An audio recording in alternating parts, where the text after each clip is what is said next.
Hello दोस्तों, मैं सरिता अपने चैनल हिंदी ज्ञान में आपका स्वागत करती हूँ। आज हम पढ़ेंगे क्षितिज 2 क्लास 10 यूनिट 1 की सूरदास जी की उधा के पदों की हिंदी में व्याख्या करेंगे। इन पंक्तियों में सूरदास जी के भ्रमर गीत से लिए गए पद हैं। कृष्ण जब मथुरा चले गए तो वहाँ से वे खुद गोपियों से मिलने नहीं आए, बल्कि उन्होंने अपने एक मित्र उद्धव को उनके पास भेजा, संदेश देके भेजा कि ताकि वो उनको ब्रह्म और योग का ज्ञान देकर उन जो गोपियाँ जो कृष्ण के विरह में जो दुखी थी उन्हें शांत कर सकें। तब उद्धव वहाँ गए और गोपियों को अपना उपदेश देने लगे। गोपियों को उनका उपदेश पसंद नहीं आया। तभी वहाँ पर एक भौरा आ गया और तब गोपियों ने उस भौरे को संबोधित करते हुए जो उद्धव थे उन पर कटाक्ष किया और कहा, उद्धव तुम हो अति बड़भागी, अपरस रहत सने तगाते नाहिन मन अनुरागी। तुम बहुत भाग्यशाली हो जो कृष्ण के पास रहकर भी उनके प्रेम से वंचित हो। उनके प्रति तुम्हारे मन में प्रेम नहीं हुआ। पुर इनिपात रहत जल भीतर तारस देह न दागी, जो जल माह तेल की गागरी बूंद न ताको लागी।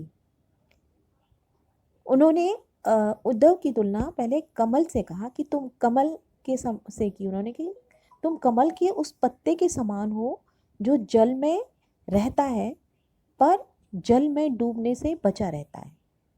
जल में रहते हुए भी आपने देखा होगा कमल जब खिलता है तो उसके पत्ते ऊपर ही रहते हैं, पानी में रहते हुए भी वो जल में पानी में डूबने से बचा रहता है।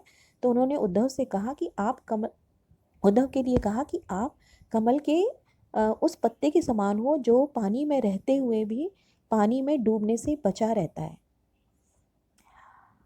और उनकी तुलना तेल की उस गगरी से भी की जो जल में अगर उसको हम तेल लगी हुई तेल की गगरी को अगर हम जल में डालें, पानी में डालेंगे तो उसमें पानी की एक भी बूंद नहीं ठहर पाती है। फिर कहा, प्रीति नदी में पाँव न बोरियो, दृष्टि रूप न रूप परागी, सूरदास अबलाह भोरी, गुर चाटी जो पागी। आगे वो कहती हैं कि तुम श्री कृष्ण रूपी प्रेम की नदी में साथ रहते हुए भी उसमें स्नान करने की तो छोड़ो, तुम पर तो उनके प्रेम के छींटे भी नहीं पड़े। तुमने तो कभी उनकी प्रीति रूपी नदी में पैर भी नहीं डुबाया, तुम्हारे तो पैर भी नहीं उसमें भीगे हैं। तुम तो बहुत विद्वान हो, इसलिए शायद तुम कृष्ण के प्रेम में नहीं पड़े। लेकिन हम भोली भाली हैं, इसलिए हम उनके प्रति वैसे ही प्रेम करती हैं, वैसे ही हम उनके प्रति आकर्षित हैं जैसे गुड़ को देखकर चींटी उसकी तरफ आकर्षित होती है। यानी गोपियों ने अपनी तुलना चींटी से की है कि जिस तरह से, और कृष्ण को गुड़ और अपनी तुलना चींटी से की है कि हम कृष्ण के प्रति उसी तरह से आकर्षित हैं जिस प्रकार से चींटियाँ गुड़ को देखकर आकर्षित हो जाती हैं।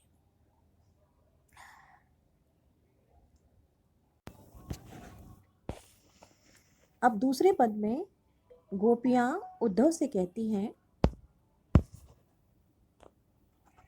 मन की मन ही माज रही, कहिए जाए कौन पे उद्धव, ना ही परत कही।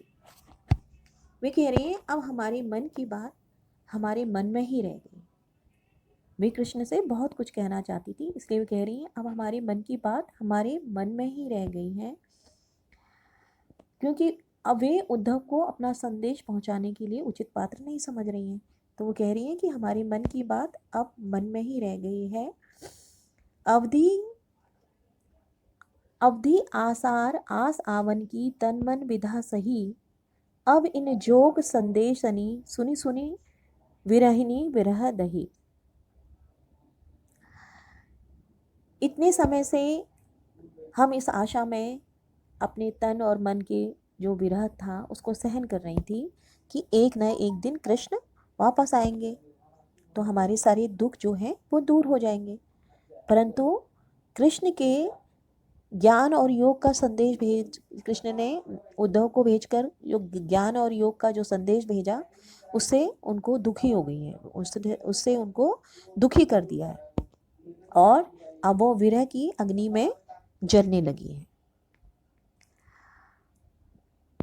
चाहती होती गुहारी जीते ही ते उड़ते धार बही, सूरदास अब धीर धरे ही क्यों मर जात न लही। अब वो बोलती है कि जैसे जब कोई आदमी कष्ट में होता है, दुख के समय में होता है, तो ऐसे समय में वो अपने रक्षक को पुकारता है, परंतु हमारे तो रक्षक कृष्ण ही हैं जो हमारे दुख का कारण है, हम किसे पुकारें। गोपियाँ आगे कहती हैं कि अब हम धीरज धरें तो कैसे रखें और क्यों रखें। कृष्ण ने प्रेम की मर्यादा लांघी है। प्रेम की मर्यादा होती है कि प्रेम के बदले में प्रेम दिया जाता है, लेकिन उन्होंने तो हमारे साथ छल किया है।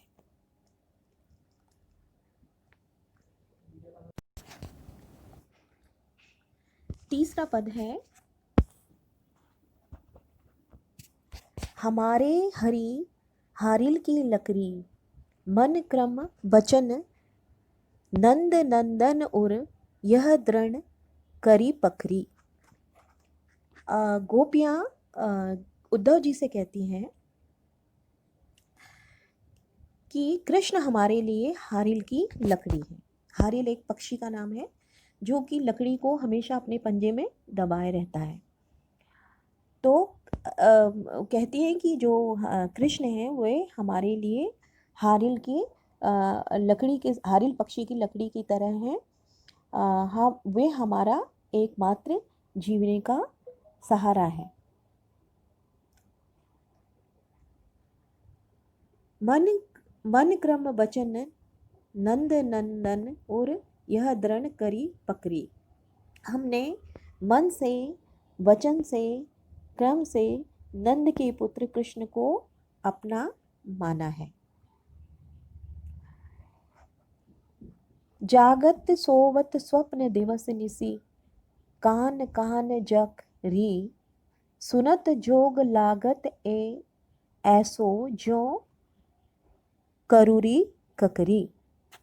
गोपियाँ कहती हैं कि जागते सोते दिन में रात में सपने में हमारा रोम रोम कृष्ण को ही जपता रहता है, कृष्ण को ही याद करता रहता है। उन्हें जो उद्धव के जो योग का संदेश दे रहे हैं वो उन्हें कड़वी ककड़ी की तरह लग रहा है।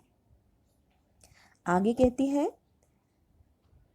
सू तो व्याधि हमको ले आए, देख सुनी न करी, यह तो सुर तिन ही ले सौंपो जिनके मन चक्री। उद्धव जी से वो कह रही हैं कि जो आप हमें ये योग का संदेश दे रहे हैं इसके बारे में तो हमने ना कभी सुना है और ना ही हमने इसे देखा है। आप तो अपना ये संदेश उन्हीं को सुनाइए जिनका मन चंचल है, जिनका मन इधर उधर भटकता रहता है, जिनके मन चक्री मतलब जिनका मन इधर उधर भटकता रहता है, आप उनको ये योग का संदेश सुनाइए। हमारा मन तो कृष्ण में ही स्थिर है। चौथे पद में गोपियाँ कहती हैं, हरि है राजनीति पर आए, समुझी बात कहत मधुकर के समाचार सब पाए। एक अति चतुर होते पहले ही अब गुरु ग्रंथ पढ़ाए, बड़ी बुद्धि जानी जो उनकी जोग संदेश पठाए। उधो भले लोग आगे के परहित डोलत ढाए, अब अपने मन फेर पाई हैं, चलत जो हुते चुराए। तो क्यों अनिति करे आपुन जो, और अनिति छुड़ाए। राज धर्म तो यहे, सूर जो प्रजा न जाहि सताए। गोपियाँ कह रही हैं कि जो श्री कृष्ण थे उन्होंने राजनीति पढ़ ली, श्री कृष्ण जो हैं उन्होंने राजनीति पढ़ ली है। वे पहले ही बहुत चालाक थे, अब तो उन्होंने बड़े बड़े ग्रंथ और पढ़ लिए हैं, अब उनकी बुद्धि तो और भी बढ़ गई है। तभी तो उन्होंने हमारे पास योग का संदेश ये उद्धव के द्वारा योग का संदेश भेजा है। और उनकी बुद्धि इतनी बढ़ गई है कि वो सभी कुछ जानते हुए भी उन्होंने हमें ये योग का संदेश भेजा। वो जानते हैं कि हम इस योग के संदेश पर, योग पर विश्वास नहीं करते हैं, हम प्रेम पर विश्वास करते हैं। ये सब जानते हुए भी उन्होंने उद्धव को यहाँ पर योग का संदेश देने के लिए भेजा है। आगे वो कहती हैं उद्धव के लिए कि आप भले हैं, आप लोगों का भला करने में आपको आनंद आता है, लेकिन वो उद्धव से ये भी कहती हैं कि आप कृष्ण से कहना कि यहाँ से जाते वक्त, मथुरा जाते समय जो वो हमारा दिल चुरा कर ले गए थे वो हमें वापस कर दें। जो अनीति करे आपुन जे, और अनीति छुड़ाए। वो तो अत्याचार को दूर करने के लिए उन्होंने इतने काम किए और हम पर अत्याचार कर रहे हैं। जो एक राजा होता है, राज धर्म तो यही, सूर जो प्रजा न ताहि सताए। एक राजा का धर्म होता है कि वो अपनी जनता का ख्याल रखे, अपनी प्रजा का हित का ख्याल रखे, ना कि उसे सताए। तो इस तरह से ये सूरदास जी के ये 4 पद थे, ये चौथा पद समाप्त होता है।